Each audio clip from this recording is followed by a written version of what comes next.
Yes, तो कल के लेक्चर में हमने पढ़ा था प्लाज्मा मेम्ब्रेन के बारे में। प्लाज्मा मेम्ब्रेन कौन सी होती है?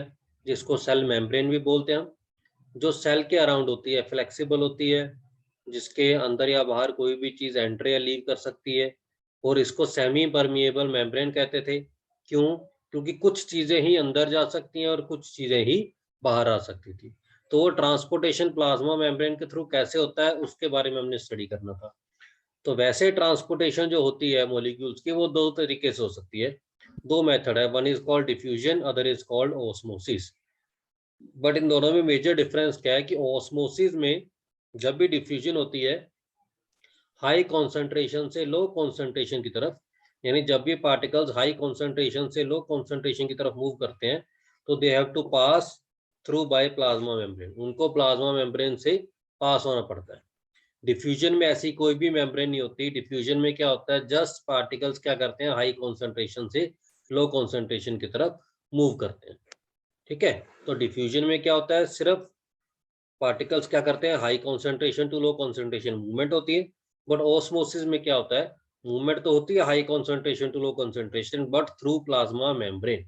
जैसे आपको मैं कल एग्जांपल बता रहा था किशमिश की, जब हम किशमिश को भिगो के रखते हैं ओवरनाइट तो क्या हो जाता है, वो सुबह जब हम उसको देखते हैं तो वो क्या हो जाती है, फूल जाती है, स्वेलो हो जाती है। ठीक है ना, तो ऐसा क्यों होता है, क्योंकि वो प्लाज्मा मेम्ब्रेन जो किशमिश की बाहर वाली लेयर होती है वो ऐसा प्लाज्मा मेम्ब्रेन एक्ट करती है। और जैसे उसको हम भिगो के रखते हैं तो बाहर जो कटोरी में जिसमें भी हमने पानी लिया, जिसमें हमने किशमिश डाली, तो किशमिश के बाहर पानी की कॉन्सेंट्रेशन क्या होती है, हाई, और किशमिश के अंदर पानी की कॉन्सेंट्रेशन क्या होती है, लो होती है। And we all know that कि जो वाटर कहाँ से कहाँ तक मूव करेगा, हमेशा high concentration to low concentration, हमेशा मूवमेंट कहाँ से कहाँ की होती है, हाई टू कॉन्सेंट्रेशन मूवमेंट होती है। इसीलिए वो जब सुबह ओवरनाइट हम रखते हैं तो सुबह तक वो सारा, उसमें से बहुत सारा पानी रेजिन के यानी किशमिश के अंदर चला जाता है और वो फूल जाती है, स्वेल हो जाती है। तो वो प्रोसेस कौन सा था, ओस्मोसिस था, जिसमें सिर्फ सोल्यूट के पार्टिकल्स ही मूव करते हैं। डिफ्यूजन में कोई लेयर नहीं होती और सोल्यूट और सॉल्वेंट दोनों तरह के पार्टिकल मूव कर सकते हैं। इसीलिए डेफिनेशन में ये लिखा हुआ है आपके सामने। डिफ्यूजन में क्या लिखा हुआ है, मूवमेंट ऑफ सोल्यूट और ions from region of high concentration to a region of low concentration is called diffusion. It does not require energy, therefore it is a passive transport. और डिफ्यूजन के लिए energy भी नहीं चाहिए particles को, कि particles के पास एनर्जी होगी तभी मूवमेंट होनी चाहिए वैसे तो, बट डिफ्यूजन के लिए पार्टिकल्स को एनर्जी की जरूरत भी नहीं होती। इसीलिए इसको हम क्या बोलते हैं, पैसिव ट्रांसपोर्ट, यानी एक्टिव होने की जरूरत नहीं है। जहां पे भी हाई कॉन्सेंट्रेशन हुई और एक तरफ लो कॉन्सेंट्रेशन हुई तो पार्टिकल खुद ब खुद अपने आप मूव कर जाएगी। तो डिफ्यूजन क्लियर है सभी को? Yes sir. Yes sir. Next है ओस्मोसिस। ओस्मोसिस में क्या होता है, द मूवमेंट ऑफ सॉल्वेंट और water from higher concentration to lower concentration through a semi permeable membrane is called osmosis. तो ओस्मोसिस में भी मूवमेंट किसकी होती है, सोलवेंट पार्टिकल्स की होती है, यानी वाटर की जैसे high concentration to low concentration movement होती है, बट थ्रू किसके थ्रू होती है, सेमी परमिएबल। ये सेमी परमिएबल मेम्ब्रेन, एक लेयर होती है जिसके थ्रू उसने पास करना होता है। जैसे मैंने आपको बोला था जो प्लाज्मा मेम्ब्रेन होती है वो भी कौन सी होती है, सेमी परमिएबल मेम्ब्रेन ही होती है। तो सेल के अंदर भी कुछ, किसी भी चीज ने सेल के अंदर जाना है तो उसको उस लेयर से पास होना पड़ेगा, किसी भी चीज ने सेल के बाहर आना है तो उसको भी सेल मेम्ब्रेन के थ्रू ही पास होना पड़ेगा। यानी सेल के अंदर और बाहर जाने के लिए जो प्रोसेस फॉलो करते हैं मॉलिक्यूल्स, वो कौन सा प्रोसेस होता है, ओस्मोसिस प्रोसेस ही फॉलो करते हैं। एक और डेफिनेशन है, जो सी मर्जी आप डेफिनेशन कर सकते हो ओस्मोसिस की, द मूवमेंट ऑफ सॉल्वेंट और water from lower concentration to higher concentration through semi permeable membrane is also called osmosis. तो सॉल्वेंट की, अगर अब दोनों डेफिनेशन में फर्क है, इसमें पहली डेफिनेशन में लिखा था high concentration to low concentration, दूसरे में लिखा है लो टू हाई। तो आप बोलोगे सर आप तो बोले थे हमेशा मूवमेंट हाई टू लो ही होती है, पर दूसरी डेफिनेशन को ध्यान से पढ़ो, low concentration to high concentration of solution. Solution की कॉन्सेंट्रेशन, अगर वही रेजिन की बात है, किशमिश की बात है, तो किशमिश के बाहर क्या था, वाटर, और किशमिश के अंदर क्या था, सॉल्वेंट, सॉल्यूशन पार्टिकल। तो इसका मतलब जो बाहर सॉल्यूशन की कॉन्सेंट्रेशन क्या थी, जहाँ पे पानी ज्यादा था वहां पे सॉल्यूशन की कॉन्सेंट्रेशन क्या थी, लो, और अंदर सॉल्यूशन की कॉन्सेंट्रेशन क्या थी, हाई। इसलिए वाटर बाहर से अंदर की तरफ गया, यानी किशमिश के बाहर से किशमिश के अंदर की तरफ गया। तो इसीलिए यहाँ पे क्या लिखा है, सॉल्यूशन, ऊपर क्या लिखा था, सॉल्वेंट। तो दोनों अलग अलग चीजें हैं। मैं आपको रेफर करूंगा कि आप फर्स्ट डेफिनेशन ही करो, इसको मत करो, ताकि आप कंफ्यूज ना हो जाओ। आप हमेशा याद रखो कि जो मूवमेंट होती है ऑस्मोसिस में वाटर की, वो हमेशा कहाँ से कहाँ तक होती है, high concentration to low concentration. Low concentration. ठीक है, तो ये डेफिनेशन का मतलब वही है, लिखने का तरीका अलग है, बट इससे कंफ्यूज मत होना। तो इस डेफिनेशन को आप खत्म कर सकते हो, डिस्कार्ड कर सकते हो, इसकी जरूरत नहीं है आप, राइट।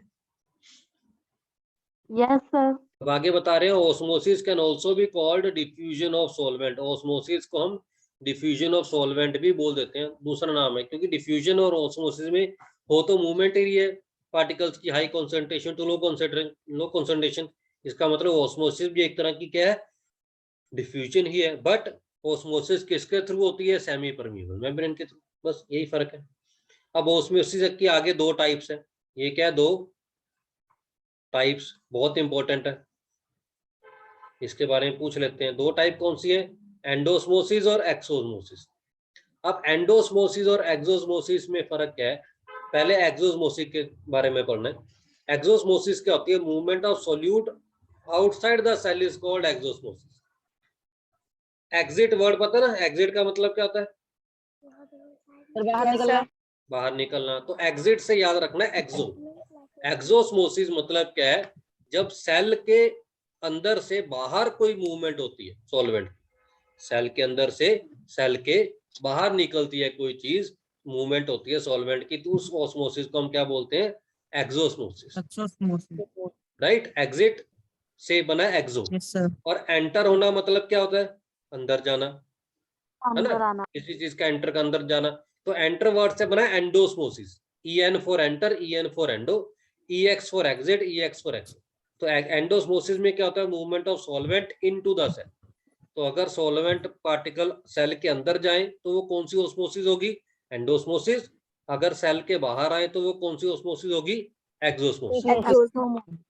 दोनों चीजें पता लगी, यस सर। ओके। नेक्स्ट है types of solution basis on the basis of concentration and its effect on sale. बहुत इंपॉर्टेंट है ये भी।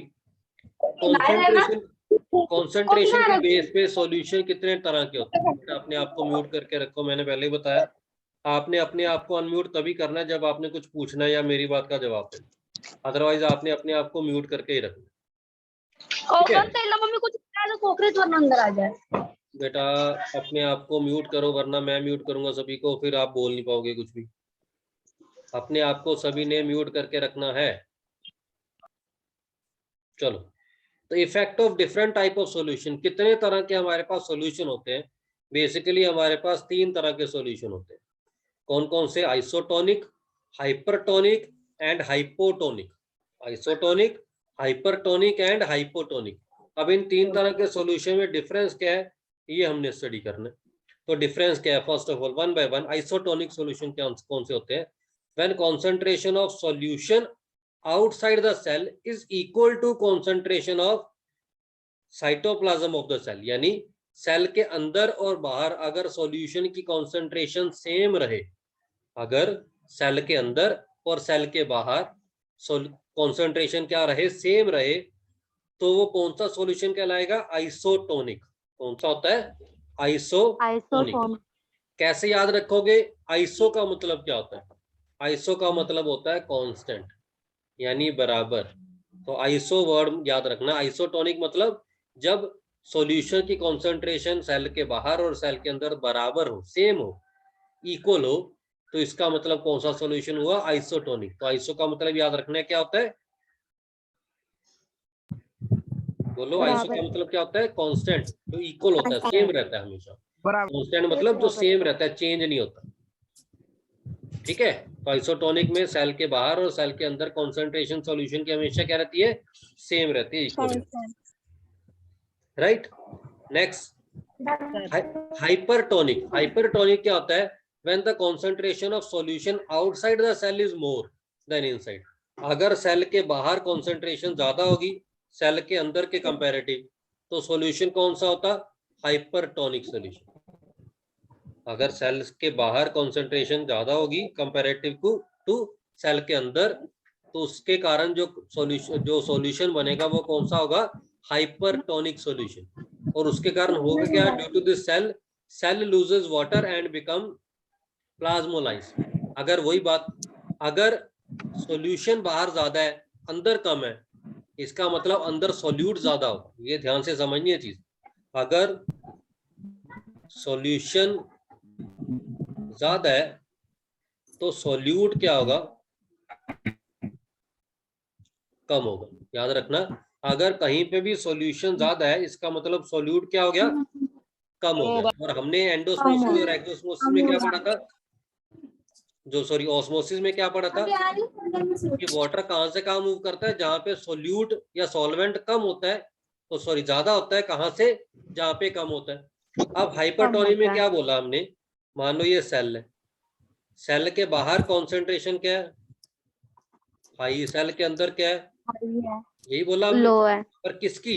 Yes high concentration solution. यानी सेल के बाहर सॉल्यूशन ज्यादा था। अगर सॉल्यूशन ज्यादा होगा तो सॉल्वेंट कितना होगा? कम होगा। कम होएगा sir. Solvent will be less. और सेल के अंदर सॉल्वेंट क्या होगा? ज्यादा होगा। इसका मतलब जो सॉल्वेंट है वो कहां से कहां तक जाएगा? सेल के अंदर से सेल के बाहर की तरफ। कहां से कहां तक जाएगा? सेल के अंदर से सेल के बाहर की तरफ। इसका मतलब सॉल्वेंट मींस वाटर। यानी वाटर सेल के अंदर क्या था? ज्यादा। सेल के बाहर क्या था? कम। इसलिए सेल के अंदर से बाहर की तरफ वाटर की मूवमेंट होने लग जाती है। इसीलिए लिखा है due to this cell loses water. यानी सेल वाटर को क्या कर देगा? अपने अंदर से बाहर निकाल देगा, लूज कर देगा। और इसको चीज को हम क्या बोलते हैं? प्लाज्मोलाइज। क्या बोलते हैं? प्लाज्मोलाइज। और प्रोसेस को हम क्या बोलते हैं? प्लाज्मोलाइसिस। क्या बोलते हैं? प्लाज्मोलाइसिस। प्लाज्मोलाइसिस क्या होता है? Shrinking of protoplasm away from cell wall due to excessive loss of water. यानी जब सेल के अंदर से एक्सेसिव वाटर का लॉस हो जाता है तो सेल क्या कर देगा? श्रिंक कर जाएगा। तो इस प्रोसेस को हम क्या बोलते हैं? प्लाज्मोलाइसिस। ये कब होता है? जब सॉल्यूशन कौन सा होगा? हाइपरटोनिक। मतलब सेल के बाहर सॉल्यूशन की कंसंट्रेशन क्या होगी? ज्यादा होगी कंपैरेटिव टू सेल के अंदर। या आप ऐसे भी बोल सकते हो, जब सेल के अंदर सॉल्वेंट की कंसंट्रेशन ज्यादा होगी और सेल के बाहर सॉल्वेंट की कंसंट्रेशन कम होगी, तब कौन सा सॉल्यूशन बनेगा? हमेशा हाइपरटोनिक सॉल्यूशन बनेगा। क्लियर है सभी को ये चीज? Yes sir. Yes sir. कोई डाउट नहीं है? बोलो बोलो बोलो, क्या बोल रहे थे बेटा? सर ने पूछा गया। चलो थर्ड पार्ट क्या है? हाइपोटोनिक। अब हाइपोटोनिक क्या होता है? इससे उल्टा। हाइपरटोनिक से उल्टा, ऑपोजिट हो जाएगा। यानी when concentration of solution outside the cell is lesser than the cytoplasm. Cytoplasm मतलब जो सेल के अंदर होता है। तो अगर जो सेल के बाहर सॉल्यूशन की कंसंट्रेशन ज्यादा होगी सेल के अंदर के कंपैरेटिव, तो क्या होगा? सॉल्यूशन कौन सा होगा? हाइपोटोनिक। यानी आउटसाइड सेल और इनसाइड सेल, ये मैं दो बना रहा हूं। आउटसाइड सेल सॉल्यूशन और सॉल्वेंट। अब हाइपोटोनिक में क्या होगा? जो आउटसाइड सेल जो सॉल्यूशन होगा वो क्या होगा? लेस। और इनसाइड सेल क्या होगा? हाई। सॉल्वेंट कितना होगा? आउटसाइड सेल हाई और इनसाइड सेल लो। इसका मतलब सॉल्वेंट कहां से कहां मूव करेगा? Outside to inside. सॉल्वेंट कहां से कहां मूव करेगा? सेल के बाहर से सेल के अंदर की तरफ। और अगर सेल के बाहर से सेल के अंदर की तरफ जाएगा तो कौन सी ओस्मोसिस होगी? एंडोस्मोसिस। एंटर कर रहा है ना अंदर की तरफ, अंदर एंटर कर रहा है, तो कौन सी ओस्मोसिस होगी? एंडोस्मोसिस। उसके कारण क्या हो जाएगा? वो चीज क्या हो जाएगी? स्वेलअप हो जाएगी। अगर वो ज्यादा स्वेलअप हो जाएगी तो वो बर्स्ट भी हो जाएगी, फट जाएगी। इसका मतलब जब भी हाइपोटोनिक सॉल्यूशन होगा तो कौन सी ओस्मोसिस होगी? एंडोस्मोसिस। जब भी हाइपरटोनिक सॉल्यूशन होगा तो कौन सी ऑस्मोसिस होगी? एक्सोस्मोसिस। मतलब क्या हुआ, जब भी हाइपरटोनिक सॉल्यूशन होगा तो सेल के अंदर से सेल के बाहर की तरफ मॉलिक्यूल्स मूव करेंगे, और जब भी हाइपोटोनिक सॉल्यूशन होगा तो सेल के बाहर से सेल के अंदर की तरफ मूव करेगा सॉल्यूशन। Is that clear? कोई डाउट यहाँ पे? और आइसोटोनिक में ना तो बाहर जाएगा ना अंदर जाएगा। आइसोटोनिक सॉल्यूशन में ना तो सॉल्वेंट बाहर जाएगा ना अंदर। क्यों? क्योंकि दोनों जगह पे कॉन्सेंट्रेशन क्या है? बराबर है। सेम है। Is that clear? बेटा पहले मुझे ये बताओ, ये पीछे से किसकी आवाजें आ रही थी?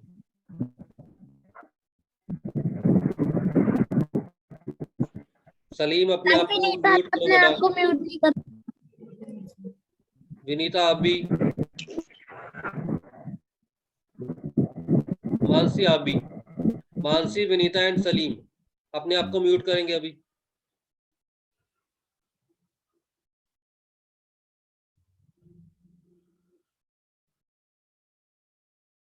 मानसी, विनीता एंड सलीम।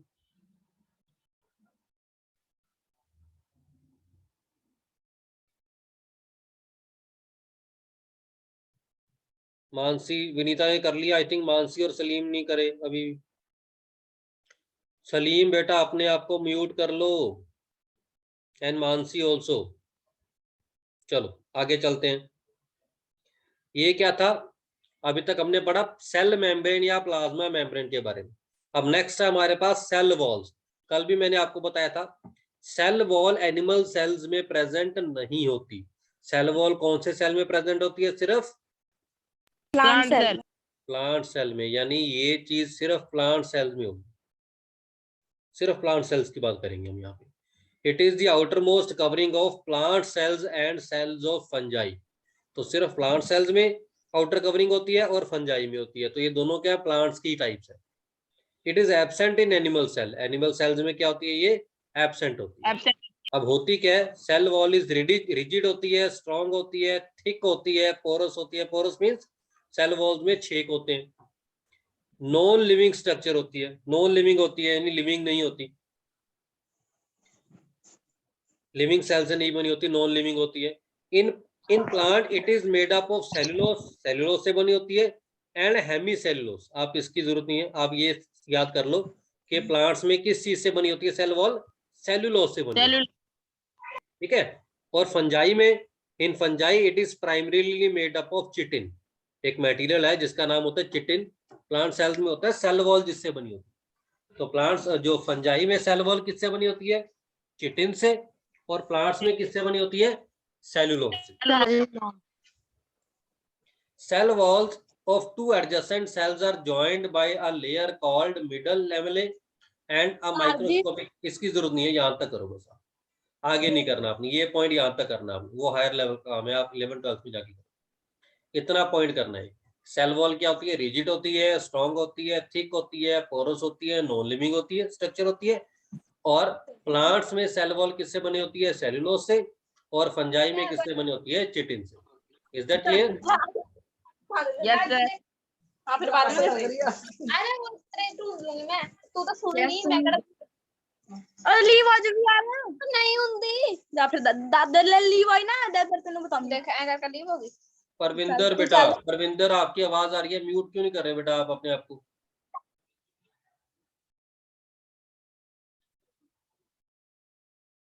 आगे चलते हैं। Functions of cell wall. अब सेल वॉल तो हमने पढ़ लिया, सेल वॉल होती क्या है? सेलुलोज से बनी होती है, प्लांट्स में होती है, एनिमल्स में नहीं होती, फंजाई में होती है, चिटिन से बनी होती है। काम क्या है cell wall? It provides definite shape, structure, support and protection to the cell. तो क्या प्रोवाइड करती है? Definite shape, definite structure, support provide करती है और सेल को प्रोटेक्ट करके रखती है। Next, it provides strength to the cell. Cell को स्ट्रेंथ भी प्रोवाइड करती है। And third is it is permeable. क्यों? क्योंकि इसमें छोटे छोटे पोरस होती है, छोटे छोटे होल्स होते हैं, छेद होते हैं। And allows entry of molecules of different sizes and दस कंट्रोल इंटरसेल्युलर ट्रांसपोर्ट। यानी सेल के अंदर जो ट्रांसपोर्ट होती है बाहर से, उसको कौन कंट्रोल करता है? सेल वॉल करती है प्लांट्स में। तीनों पॉइंट समझ आए? क्या कुछ प्रोवाइड करता है cell wall? Definite shape provide करता है प्लांट्स को। आपने देखा होगा जब प्लांट्स बड़े हो जाते हैं तो उसका स्टेम स्ट्रॉन्ग हो जाता है, मोटा हो जाता है, देखा है? सर तो वो क्यों हो जाता है, वो इतना हार्ड क्यों हो जाता है? क्योंकि उसमें सेल वॉल प्रेजेंट होती है, तो सेल वॉल उसको हार्ड बना देती है, डेफिनेट शेप हो जाती है उससे, उसकी डेफिनेट स्ट्रक्चर हो जाती है, सपोर्ट प्रोवाइड करके रखती है, पेड़ इतनी जल्दी झुकते नहीं है, प्रोटेक्शन प्रोवाइड करके रखती है, अगर ज्यादा धूप आ रही है, ज्यादा हवा चल रही है तो उससे प्रोटेक्ट करती है, इसीलिए स्ट्रेंथ प्रोवाइड करती है, और अलग अलग चीजों को सेल के अंदर और सेल के बाहर जाने को अलाउ करती है। तो ये तीनों फंक्शन किसके हैं? सेल वॉल के। Is that okay? Yes sir. अभी तक हमने एक Yes, कंपोनेंट sir. पढ़ा सेल का, जिसको हमने क्या बोलते हैं? सेल वॉल, दो कंपोनेंट, एंड सेल मेम्ब्रेन, ये दो चीजें पढ़ी। सेल मेम्ब्रेन सिर्फ एनिमल्स में होती है और सेल वॉल सिर्फ प्लांट्स में होती है। सेल मेम्ब्रेन सिर्फ एनिमल्स में नहीं, प्लांट्स में भी होती है, एनिमल्स एंड प्लांट्स, यानी सेल मेम्ब्रेन दोनों में होती है, सेल वॉल सिर्फ प्लांट्स में होती है, राइट? अब हमने दूसरा कंपोनेंट करना है which is also very important component, nucleus. आप सभी ने कंप्यूटर के बारे में सुना हुआ है? Yes sir. अब कंप्यूटर जो होता है, सीपीयू के बारे में सुना आपने सभी ने? यस सर अब सीपीयू को कंप्यूटर का क्या बोलते हैं हम? सर ब्रेन ब्रेन बोलते हैं। ऐसे न्यूक्लियस को भी सेल का ब्रेन बोलते हैं, यानी जो काम सीपीयू का होता है कंप्यूटर के लिए, वही काम न्यूक्लियस करता है सेल के लिए, ठीक है? जो तो ब्रेन क्या करता है? सभी चीजों को कंट्रोल करता है, तो यहाँ पे भी न्यूक्लियस क्या करता है? सेल की सभी चीजों को कंट्रोल करके रखता है। तो उसके बारे में हमने पढ़ना है, देखते हैं। ये देखो, ये एनिमल सेल की डायग्राम है पहली वाली, ये प्लांट सेल की है, नहीं ये भी एनिमल सेल की ही है I think, one second, nucleus, हाँ ये जो सेंटर वाली चीज है, ये वाली चीज रेड की है, ये दिख रही है राइट साइड पे, यस ये न्यूक्लियस Yes, है, sir. इस पे ये न्यूक्लियस है, ये रेड कलर का जिसके आसपास में बना रहा हूँ, इसमें ये न्यूक्लियस है। मैं किसी और कलर से करता हूँ इसको ताकि आपको थोड़ा सा और समझ आए। ये वाली चीज, ये न्यूक्लियस है, ठीक है? तो उस न्यूक्लियस के बारे में हमने पढ़ना है कि न्यूक्लियस होता क्या है, करता क्या है, पढ़ लेते हैं। चलो, फर्स्ट पॉइंट है, nucleus is the most important cell organelle which direct and control all its cellular activity. अभी मैंने बताया ना, न्यूक्लियस क्या करता है? सेल के अंदर जितनी भी एक्टिविटीज होती है उनको क्या करके रखता है? कंट्रोल करके रखता है, इसीलिए सबसे इंपॉर्टेंट सेल का पार्ट है, सेल ऑर्गेनल है। Is that clear? First point. Yes, sir. Second point, it is called headquarter of cell और कंट्रोलर ऑफ सेल। तो इसको हम हेडक्वार्टर या कंट्रोलर कहते हैं क्योंकि ये कंट्रोल करता है सभी को, चीजों को। Third point, it was discovered by Robert brown इन 1831। 1831 में रॉबर्ट ब्राउन ने न्यूक्लियस को, सेल के न्यूक्लियस को क्या किया था? डिस्कवर किया था। फोर्थ पॉइंट हमने पहले पढ़ा हुआ है, in eukaryotes a well defined nucleus is present while in prokaryotes a well defined nucleus is absent. मतलब क्या है? हमने प्रोकैरियोट्स और यूकैरियोट्स के बारे में पढ़ा था, वहां पे हमने क्या पढ़ा था? प्रोकैरियोट्स में क्या पढ़ा था कि न्यूक्लियस के आसपास न्यूक्लियर मेम्ब्रेन नहीं होती। न्यूक्लियस के प्रोकैरियोटिक सेल्स जो होते हैं उसके अंदर जो न्यूक्लियस होता है उसके आसपास न्यूक्लियर मेम्ब्रेन नहीं होती, और जो यूकैरियोटिक सेल होते हैं उसके अंदर जो न्यूक्लियस होता है उसके आसपास न्यूक्लियर मेम्ब्रेन होती है। तो वही पॉइंट ये चौथा पॉइंट लिखा है, वेल डिफाइंड। मतलब अगर किसी चीज की बाउंड्री होगी तो वो वेल डिफाइन होगा, या किसी चीज की बाउंड्री नहीं होगी तो वेल डिफाइंड होगा वो। अब ये मैंने बाउंड्री बना दी, एक सर्कल बना दिया, इसका मतलब ये मैंने बोल दिया कि ये क्या है? सेल है। इसका मतलब सेल की वेल डिफाइंड बाउंड्री है, यानी सेल इसके बाहर नहीं है, यहाँ पे कोई सेल नहीं है, तो इसके अंदर अंदर सेल है। इसका मतलब अगर किसी भी चीज के आसपास लेयर होगी एक, तो उसकी बाउंड्री क्या होगी? डिफाइंड होगी, वेल डिफाइंड होगी। तो यूकैरियोटिक सेल में क्या होता है? वेल डिफाइंड न्यूक्लियस होता है, यानी जो न्यूक्लियस होता है उसकी बाउंड्री क्या होती है? प्रेजेंट होती है। प्रोकैरियोटिक सेल में क्या होता है? वेल डिफाइंड न्यूक्लियस नहीं होता, न्यूक्लियस तो होता है पर उसकी कोई बाउंड्री नहीं होती। Is that okay? Fourth point. Yes sir. Fifth is prokaryotes contain primitive nucleus called nucleoid. Prokaryotic cell में एक न्यूक्लियस होता है जिसको हम क्या बोलते हैं? न्यूक्लियोइड बोलते हैं। प्रिमिटिव न्यूक्लियस होता है, यानी जिसको हम क्या बोलते हैं, न्यूक्लियड बोलते हैं. It has a double layer covering called nuclear membrane. उसके पास क्या होती है, डबल लेयर कवरिंग होती है, जिसको हम क्या बोलते हैं, न्यूक्लियर मेम्ब्रेन बोलते हैं. Seventh next is nuclear membrane has pores which regulate the movement of material in and out of the nucleus. ये हमने पहले पढ़ा. जितने भी ऑर्गेनल्स हैं, अगर उनमें जो मेम्ब्रेन है वो पोरस है, यानी उसमें छोटे छोटे पोर्स हैं, तो उससे कि उसका क्या बेनिफिट है कि उसके अंदर भी चीजें जा सकती हैं कुछ, और उसके कुछ चीजें बाहर भी जा सकती हैं. ऐसे अगर न्यूक्लियस मेम्ब्रेन भी पोरस होती है, इसका मतलब उसके उससे क्या रेगुलेट करता है वो, movement of material in and outside the nucleus, यानी न्यूक्लियस के अंदर भी चीजें जा सकती हैं और न्यूक्लियस के बाहर भी चीजें जा सकती हैं. Right. Yes, sir. Next is beside nuclear membrane, nucleus also contain nucleolus, chromatin material.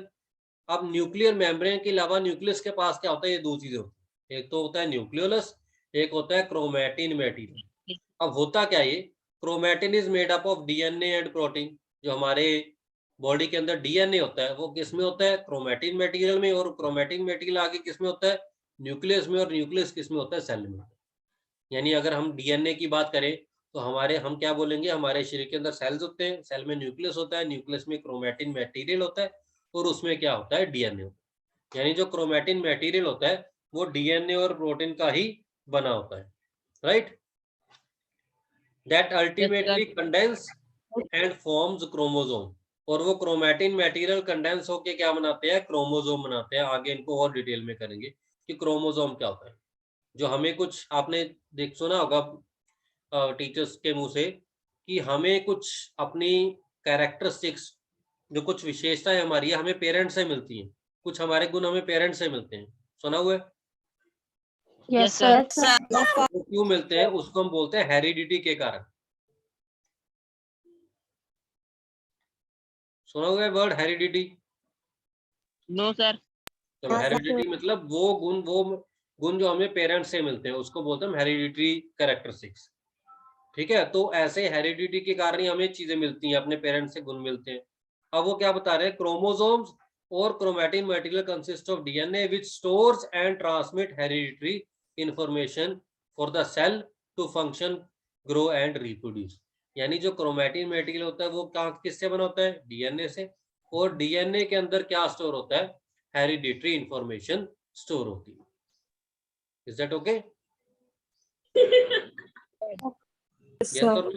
Chromosome किससे बना होता है, डीएनए से बना होता है. और डीएनए के अंदर क्या स्टोर होता है, हेरिडिटरी इंफॉर्मेशन स्टोर होती है, जिसके कारण सेल क्या करते हैं, ग्रो करते हैं, रिप्रोड्यूस करते हैं, और सेल फंक्शन परफॉर्म करते हैं अलग अलग तरह.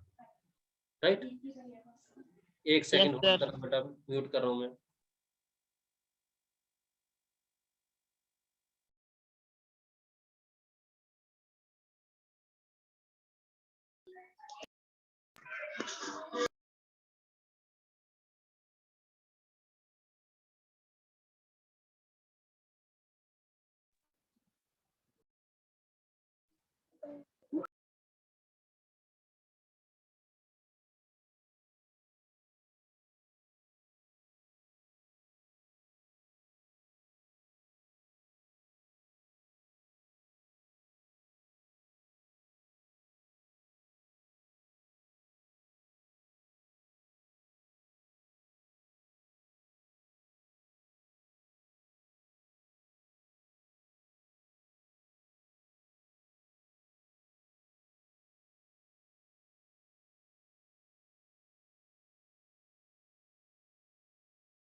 हाँ जी. तो ये न्यूक्लियस के बारे में पता लगा सभी को क्या कुछ होता है। न्यूक्लियस क्या होता है? कंट्रोल सेंटर होता है, कंट्रोल सेंटर होता है। यूकैरियोटिक सेल में न्यूक्लियस के आसपास मेम्ब्रेन प्रेजेंट होती है, प्रोकैरियोटिक सेल में मेम्ब्रेन प्रेजेंट नहीं होती। मेम्ब्रेन का काम क्या होता है? सेल के अंदर से बाहर की तरफ चीजों को भेजना और बाहर से अंदर की तरफ चीजों को लेके जाना। तीसरी चीज, न्यूक्लियस के में मेम्ब्रेन के अलावा न्यूक्लियस और क्रोमैटिन मटेरियल होता है। क्रोमैटिन मटेरियल किससे बना होता है? डीएनए से बना होता है। डीएनए क्या स्टोर करता है? हेरिडिटरी इंफॉर्मेशन स्टोर, जिसको हम बोलते हैं जीन्स। जीन्स के बारे में सुना हुआ है? जीन्स के बारे में यस सर। है ना? तो वो जीन्स कहाँ स्टोर होते हैं? वो इंफॉर्मेशन ही होती है जो डीएनए के अंदर स्टोर होती है। समझ गए? तो ये सारा क्या है? न्यूक्लियस है। अब न्यूक्लियस का फंक्शन क्या है? कि न्यूक्लियस हमने पढ़ लिया, उसका काम क्या है? एक तो हमने पढ़ ही लिया पहले ही। ये कौन कर रहा है बेटा? इट कंट्रोल्स, पहला पॉइंट क्या? It controls all metabolic activities of the cell and regulate cell cycle. जितनी भी एक्टिविटीज सेल के अंदर होती हैं, उन एक्टिविटीज को हम क्या बोलते हैं? Metabolic activities of the cell. क्या बोलते हैं? Metabolic activity of the cell. उनको कंट्रोल कौन करता है? न्यूक्लियस ही उनको कंट्रोल करता है। उन सब एक्टिविटीज को कौन कंट्रोल करता है? न्यूक्लियस कंट्रोल करता है।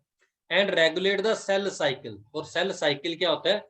सेल के प्रोड्यूस और बाद में डिस्ट्रॉय और बाद में रिप्रोड्यूस होने की जो साइकिल होती है, उसको हम क्या बोलते हैं? Cell cycle.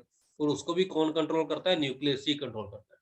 क्योंकि कल हमने एक पॉइंट पढ़ा था सेल थ्योरी में कि जो न्यू सेल बनते हैं वो कहां से बनते हैं? ओल्ड सेल से ही बनते हैं। तो सेल, एक सेल जब डिवाइड होता है तो वो एक और सेल प्रोड्यूस होता है। ऐसे वो डिवीजन के बाद सेल नए नए प्रोड्यूस होते रहते हैं, राइट? तो उसको हम क्या बोलते हैं? सेल साइकिल बोलते हैं। तो उसको कौन कंट्रोल करता है? रेगुलेट कौन करता है? न्यूक्लियस ही रेगुलेट करता है। पहला पॉइंट पता लगा? Yes, sir. दूसरा, second point, it helps in transmission of hereditary character from parents to their offspring. Offspring means children, यानी पेरेंट्स से बच्चों के तक जो कैरेक्टर्स, जो गुण ट्रांसमिशन का काम करता है, वो कौन करता है? न्यूक्लियस ही करता है। यानी पेरेंट्स से बच्चों में जो गुण ट्रांसफर होते हैं वो कौन करता है? न्यूक्लियस ही ट्रांसफर करता है। क्यों? क्योंकि डीएनए ट्रांसफर होता है। याद है ना? पेरेंट्स और बच्चों का डीएनए सेम होता है। क्रोमोसोम्स ट्रांसफर Yes, होते sir. हैं, जिसके अंदर डीएनए होता है। उसके कारण ही हमें अपने पेरेंट्स से कुछ गुण मिलते हैं, जिनको हम बोलते हैं हेरिडिटरी कैरेक्टरिस्टिक्स या hereditary characters, right? Yes, sir. Okay, तो ये था all about nucleus. And last component is cytoplasm. This is also very important. ये तीनों component, cell membrane, nucleus, cytoplasm, बहुत इंपॉर्टेंट। अब साइटोप्लाज्म होता क्या है पहले वो समझना सभी। साइटोप्लाज्म क्या होता है? It is the part in which other organelles exist. Cell के अंदर जो पार्ट होता है, सेल के अंदर, ये तो क्या हो गया? न्यूक्लियस हो गया। ये क्या हो गया? न्यूक्लियस।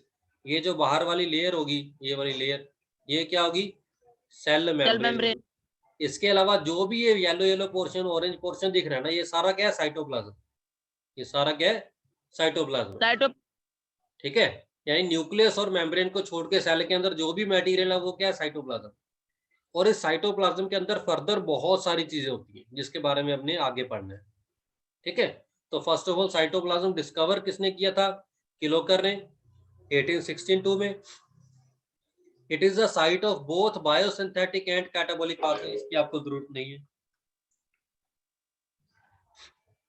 सेकंड पॉइंट आपने नहीं करना। Cytoplasm can be divided into two parts. इसके बारे में भी आपने अभी नहीं करना, ये भी हायर क्लास का काम है। थर्ड पॉइंट भी आपने नहीं याद करना, आपने सिर्फ फर्स्ट पॉइंट याद करना। अपनी कॉपी में टिक कर लो साथ साथ, ताकि आपको पता हो कि आपने क्या कुछ याद करना है और क्या कुछ छोड़ना है। क्योंकि ये नोट्स ना, जो एनसीईआरटी, सिर्फ एनसीईआरटी के नोट्स नहीं है, जो और ऑथर की बुक्स होती हैं अच्छे वाले, उनके नोट्स हैं। ठीक है? तो इसमें कुछ ऐसी चीजें होती हैं जिसकी आपको जरूरत होगी अभी, कुछ ऐसी चीजें होती है जिसकी आपको जरूरत नहीं होगी। अब जो थर्ड पॉइंट है ना, इसमें इस चीज के बारे में हमने पढ़ना है, cell organelles. Cell organelle means cell के अंदर क्या कुछ चीजें हैं। जैसे ह्यूमन बॉडी के अंदर बहुत सारे ऑर्गन होते हैं। कौन कौन से हैं हमारे अंदर ऑर्गन? कोई दो ऑर्गन के नाम बताओ, बोलो बोलो। बोलो बेटा, कौन से ऑर्गन है हमारे अंदर? Lung, heart, liver. बिल्कुल, लंग्स होते हैं, हार्ट होता है, किडनीज होती हैं, लीवर होता है, बहुत सारे ऑर्गन्स होते हैं ना। ऐसे ही सेल के अंदर भी बहुत सारे ऑर्गन्स होते हैं जिनको हम बोलते हैं सेल ऑर्गेनल्स। क्या बोलते हैं? Cell organelles. सेल के अंदर जो ऑर्गन होते हैं उनको हम क्या बोलते हैं? सेल ऑर्गेनल्स बोलते हैं। Living part of cell having definite shape, structure and function bounded by plasma membrane. यानी प्लाज्मा मेम्ब्रेन जिस पार्ट को, लिविंग पार्ट को सेल के बाउंड करके रखती है, बांध के रखती है, उसको हम क्या बोलते हैं? सेल ऑर्गेनल्स बोलते हैं। There are single membrane bounded, bound, double membrane bound and no membrane bound cell organelle. तो 3 तरह के सेल ऑर्गेनल होते हैं। एक सेल ऑर्गेनल कौन से होते हैं? जिनके आसपास सिंगल मेम्ब्रेन होती है। एक सेल ऑर्गेनल ऐसे होते हैं जिसके आसपास 2 मेम्ब्रेन होती हैं, और कुछ सेल ऑर्गेनल ऐसे होते हैं जिसके आसपास कोई मेम्ब्रेन नहीं होती। तो ये 3 तरह के सेल ऑर्गेनल हमारे पास प्रेजेंट होते हैं, जिसके बारे में यहाँ पे बताया हुआ।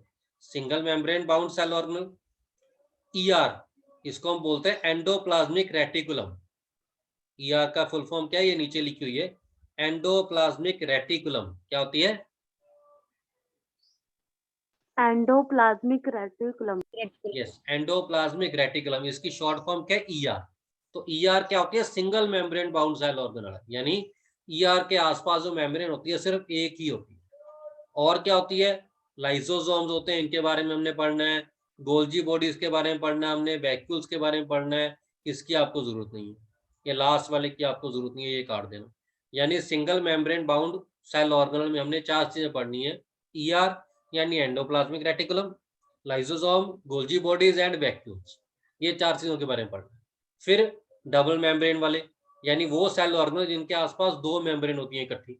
उनमें क्या आते हैं? माइटोकॉन्ड्रिया बहुत इंपॉर्टेंट है, प्लास्टिड्स बहुत इंपॉर्टेंट है। These two also have their own DNA material. इन दोनों के पास, माइटोकॉन्ड्रिया के पास और प्लास्टिड के पास, अपना एक डीएनए मटेरियल होता है। इसे लिखा हुआ याद रखना है। किस किस के पास अपना डीएनए मटेरियल होता है? माइटोकॉन्ड्रिया और प्लास्टिड के पास, याद रखना है। नेक्स्ट है, लास्ट है, non membrane bound cell organelle. वो सेल ऑर्गेनल जिनके आसपास कोई भी मेम्ब्रेन नहीं होती। उनमें कौन कौन से प्रेजेंट होते हैं? Ribosome, centrosome, microtubules. इसमें ज्यादा हमने नहीं पढ़ना सेंट्रोसोम, इनकी तीनों के बारे में हमने बहुत कम कम थोड़ा थोड़ा पढ़ना है। बेसिकली हमने ये दोनों चीजें ही पढ़नी। इसमें ईआर के बारे में पढ़ना, lysosome, Golgi bodies, vacuole, mitochondria, plastid, ये 6 चीजें हमने बहुत डिटेल में पढ़नी। इनमें से ईआर यानी endoplasmic reticulum, lysosome, Golgi bodies और वैक्यूल, इनके आसपास जो मेम्ब्रेन होती है वो एक सिंगल होती है, और माइटोकॉन्ड्रिया और प्लास्टिड के आसपास जो मेम्ब्रेन होती है वो कौन होती है? Double membrane. इतना समझ आया सभी को? Yes sir. Yes sir. तो ईआर के बारे में पढ़ते हैं, जिसका नाम है एंडोप्लाज्मिक रेटिकुलम। होता क्या है ये चीज? पहले ये बताया, it is a network of membrane bound tubules. यानी ट्यूब्स होती हैं, ट्यूब्स का एक नेटवर्क होता है जिसके आसपास मेम्ब्रेन होती है, and sheet present in the cytoplasm. तो साइटोप्लाज्म में शीट्स और ट्यूब्स की का नेटवर्क होता है, यानी बहुत सारे ट्यूब्स और शीट से बना होता है, जिसके आसपास क्या होती है? मेम्ब्रेन होती है, यानी जो मेम्ब्रेन बाउंड होती है। तो एंडोप्लाज्मिक रेटिकुलम क्या होता है? साइटोप्लाज्म के अंदर होता है। ट्यूब्स और शीट का क्या होता है? नेटवर्क होता है। नेटवर्क मीन बहुत सारी ट्यूब्स और शीट होती हैं, और उन ट्यूब्स और शीट के आसपास क्या होती है? मेम्ब्रेन होती है, यानी वो क्या होती है? दोनों मेम्ब्रेन बाउंडेड होती है। Is that clear? Yes sir. Second point आपने याद नहीं रखना, ये डिस्कवर किसने किया था, इसकी जरूरत नहीं है आपको। थर्ड पॉइंट की आपको जरूरत है, these are present in all cells। यानी ये एंडोप्लाज्मिक रेटिकुलम हर सेल में होता है, एक्सेप्ट किस किस में नहीं होता? प्रोकैरियोट्स में नहीं होता, और मैमेलियन एरिथ्रोसाइट्स में नहीं होता। जो मैमल्स होते हैं उनमें नहीं होते, और प्रोकैरियोटिक सेल्स में ईआर यानी एंडोप्लाज्मिक रेटिकुलम प्रेजेंट नहीं होता। बाकी हर तरह के सेल में ये प्रेजेंट होता है। मैमेलियन कौन से होते हैं? जो मैमल्स होते हैं, जैसे एनिमल्स हो गए, ह्यूमन बींग्स हो गए, ये सारे क्या होते हैं? मैमल्स होते हैं। प्रोकैरियोट्स जो सिंगल सेल वाले होते हैं, वो हमने पढ़ ही लिया था पीछे। ठीक है, आगे देखते हैं। ये इसकी स्ट्रक्चर है, ये ईआर है। ये आगे 2 तरह का होता है, आरईआर एंड एसईआर। एसईआर मतलब स्मूथ एंडोप्लाज्मिक रेटिकुलम, और आरईआर मतलब रफ एंडोप्लाज्मिक रेटिकुलम। ये लिखा हुआ है, rough endoplasmic reticulum, RER and SCR mean smooth endoplasmic reticulum. ठीक है, इन दोनों का डिफरेंस ये दे दिया हमें। डिफरेंस आपको मैंने पहले ही बताया, सारे डिफरेंस बहुत इंपॉर्टेंट है, सारे डिफरेंस अच्छी तरह से याद करें। तो SCR यानी smooth endoplasmic reticulum, RER means rough endoplasmic reticulum. इन दोनों में क्या डिफरेंस है? फर्स्ट डिफरेंस, SCR जो होता है made up of tubules only, जो मेनली इसमें क्या होती है, सिर्फ ट्यूब्स होती हैं। बट RER में क्या होते हैं, सिस्ट्रेन और वेसिकल्स भी होती हैं, यानी ट्यूब्स भी होती हैं, पाइप्स भी होती हैं, वेसिकल्स भी होते हैं, सिस्ट्रेन भी होते हैं, बहुत सारी चीजों से बना होता है, इसलिए ये रफ होता है थोड़ा सा। Second point, helps in steroid, lipids and polysaccharides synthesis, यानी स्मूथ एंडोप्लाज्मिक जो रेटिकुलम होता है ये क्या बनाता है, सिंथेसिस मींस बनाना। बहुत इंपॉर्टेंट पॉइंट है ये सेकंड पॉइंट। सेकंड पॉइंट और थर्ड पॉइंट बहुत इंपॉर्टेंट है इसका।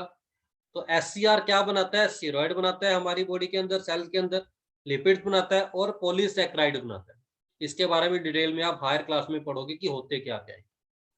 तो आपने सिर्फ ये याद रखना है, SCR किसकी सिंथेसिस करता है, बोलो, स्टेरॉइड की, लिपिड्स की और पॉलीसैकेराइड्स की। किस किस की? स्टेरॉइड की, लिपिड की एंड सैकेराइड्स, बिल्कुल, पॉलीसैकेराइड्स की। SCR ये तीन चीजें बनाता है। RER सिर्फ प्रोटीन बनाता है, हेल्प इन प्रोटीन सिंथेसिस। तो RER क्या बनाता है, प्रोटीन बनाता है हमारे सेल के अंदर, बॉडी के अंदर। And third point is also important. Third point क्या है, राइबोसोम्स आर एब्सेंट। SCR में कोई राइबोसोम नहीं होता, पर RER में contains ribosomes on its surface. RER SCR की सरफेस पता क्या होती है, SCR की सरफेस ऐसे प्लेन होती है, ऐसे होती है।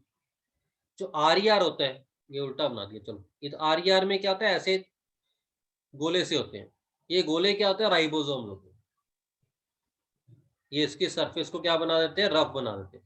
SCR की सरफेस प्लेन होती है, कोई राइबोसोम नहीं होती, इसीलिए लिखा है SCR में राइबोसोम एब्सेंट होते हैं, इसका मतलब प्लेन सरफेस होती है। RER क्योंकि रफ होती है, इसका मतलब राइबोसोम क्या होते हैं, उसमें प्रेजेंट होते हैं, contains ribosome on its surface. Is that clear? तीनों दोनों में डिफरेंस पता लगा? Yes sir. यस नेक्स्ट यहां तक करना हमने आज। नेक्स्ट फंक्शन, एंडोप्लाज्मिक रेटिकुलम का हमारे सेल के अंदर क्या फंक्शन?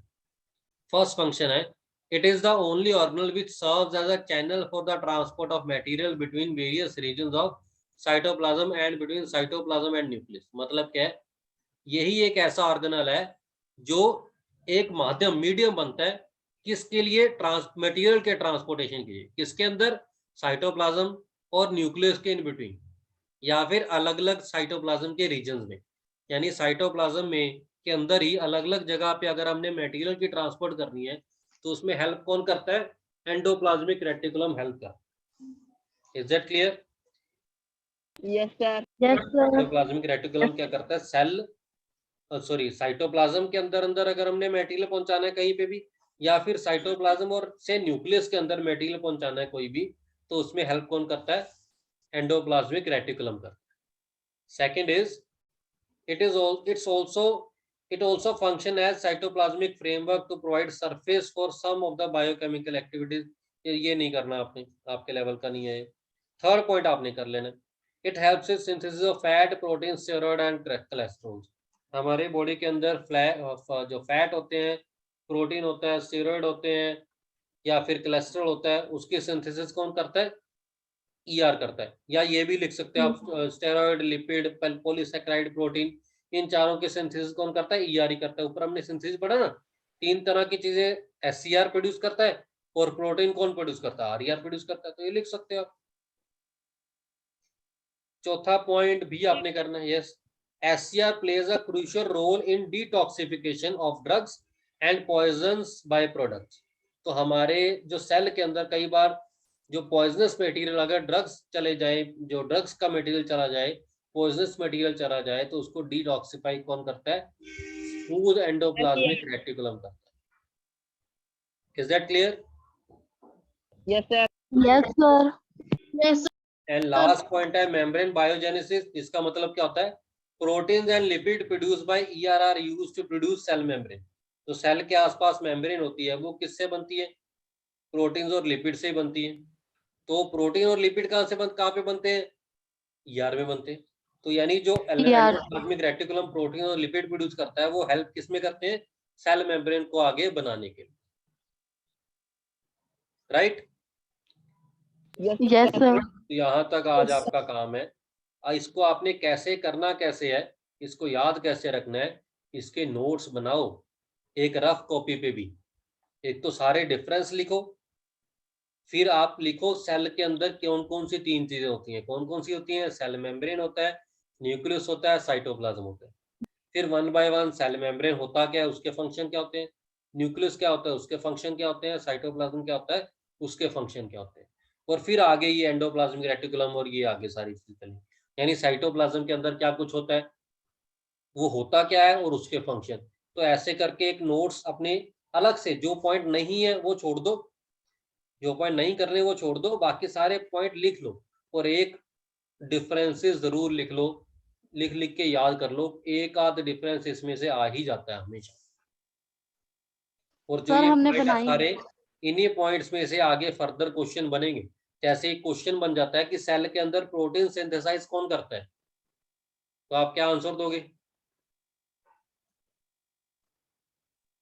दिख रहा है इसी पेज पे लिखे मेरा? ईआर करता है।